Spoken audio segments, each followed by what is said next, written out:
तो होला निदा को जापुद जड़ी ए बड़ाई गे तबना पे तेहन सेता धबिज बाय थिर के आर नितो नासे नासे थिर ᱧᱚᱜ का तो बटी को गसा गितिल बड़ा हुआ सेता रना आदो नितो दो ना कम ᱧᱚᱜ का ओना चिकाते आर देसी स्टाइल पूरा बन यूज का बन बहत तेर बन उमुल का तबना ओना चिका जुरी बहत रबन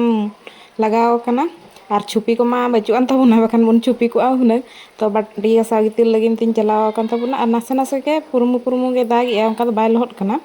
तो गसा गितिल को हुई चबा बड़ायना और इना तेगे बिटे जो बांग कुंद्री को गगोट चलाव थन ने कुंद्री को गट हुई के आर नुकु डांगरी को मा तोल रगे मेना को भाई तापर बिटे जो मेताय कना एगो इयो छनी गडा को तलांग में तबे तो